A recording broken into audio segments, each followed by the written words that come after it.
Namaste. I speak in English. Yes, you can. People ask me why I fight for the Bangladeshi Hindus. After all, I'm not Hindu, I'm Jewish. And I'm not South Asian, I'm American. So what am I doing here in Calcutta today? I can answer in many ways. I can talk about love of the Hindu people. উনি বললেন যে উনি ইহুদি, উনি হিন্দু নন কিন্তু ইহুদি, যারা মুসলমানের বিরুদ্ধে লড়াই করছে।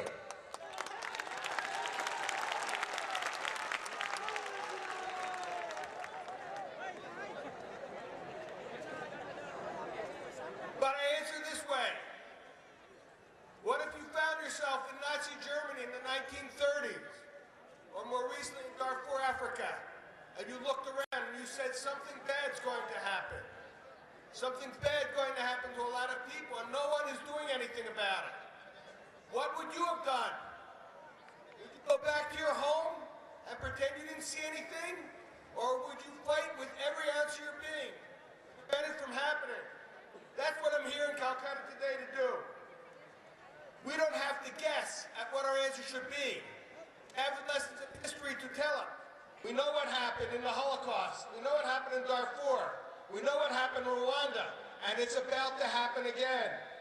Bangladesh's Hindu population is dying.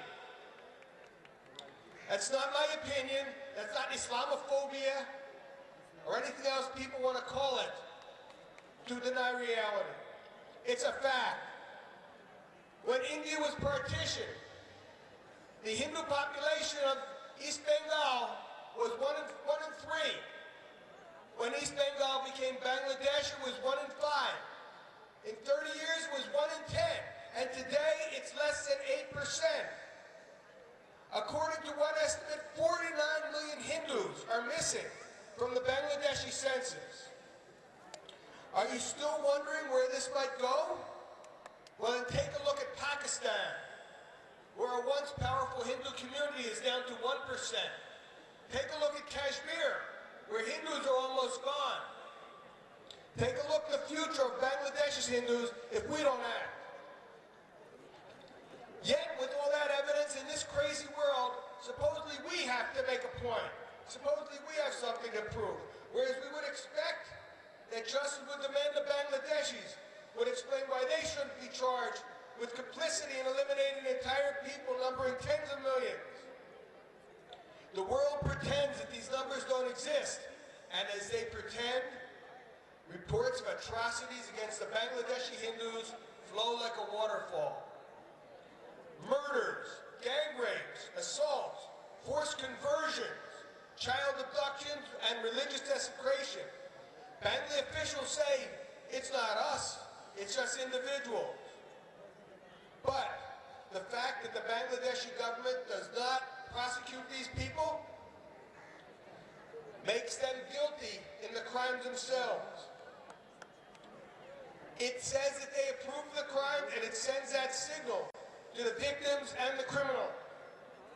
Moreover, in some cases, the government's actually participated in the atrocities against Hindus. In 2009, there was an attack on the Hindu community in Sudkapur, right behind the police station, with police present. Police justified it with something called the Vested Property Act. That's Bangladesh's legal plunder of Hindu land, and it drives this case of ethnic cleansing. Officials, even including the Dhaka Metropolitan Police Commissioner and the Awami League, tried to keep this a secret and participated in a cover-up. Now, if I can hear of these things all the way in Chicago, in my home, how can we pretend that Sheikh Hasina doesn't know about them? I've spoken to hundreds of Bangladeshi Hindu refugees living in huts and illegal refugee camps in West Bengal. And you know what they told me? Their attackers were not Al-Qaeda. Their attackers were not Jamaat. Their attackers were their neighbors.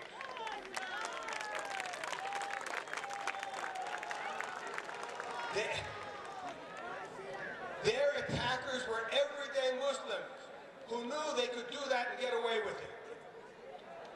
I remember I interviewed one family that crossed into India only 22 days before I met them.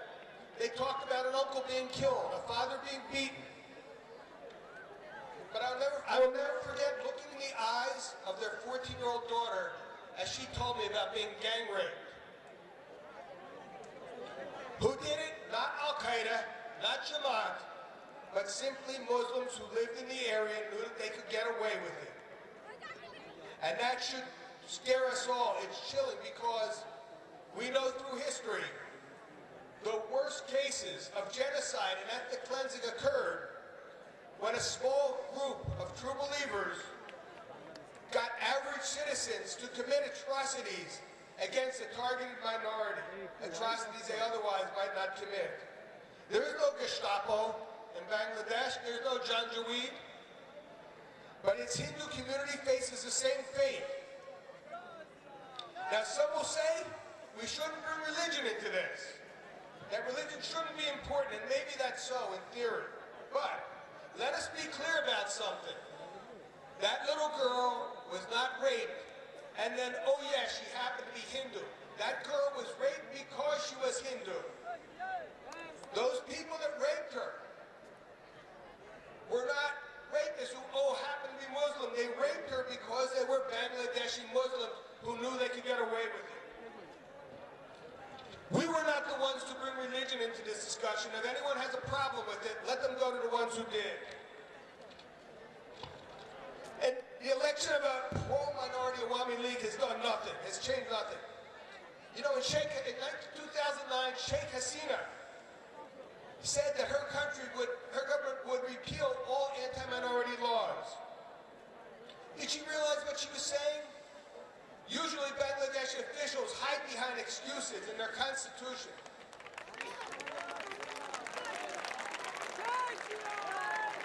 But this day, Sheikh Hasina admitted atrocities against Hindus aren't committed by individuals. Atrocities against Hindus are enshrined in the laws of Bangladesh.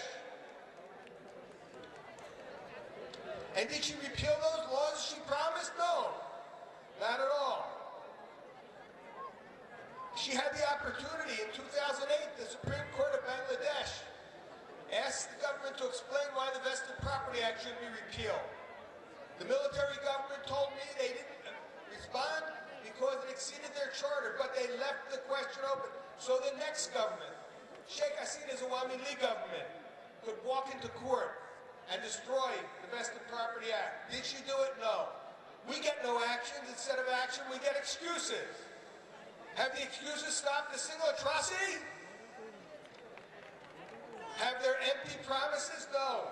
It doesn't matter whether it's the BNP or the Awami League. Both have been passive bystanders, failing or refusing to protect the lives of their citizens. Thus, they've sent radicals and citizens alike a clear message that in Bangladesh, Hindus can be beaten, can be starved, can be raped and murdered. And the victims can expect no justice in Bangladesh. So we have to ask ourselves, what kind of world do we live in? When we listen to these excuses and wait for actions we know will not come. The Bangladeshis want us to believe that they would do the right thing if only they had the chance. And we listen to them? We give credence to this? With Bangladeshis, admittedly discriminatory laws as powerful as ever, has even one nation or international group called Sheikh Hasina on her duplicity? No. What about the United Nations?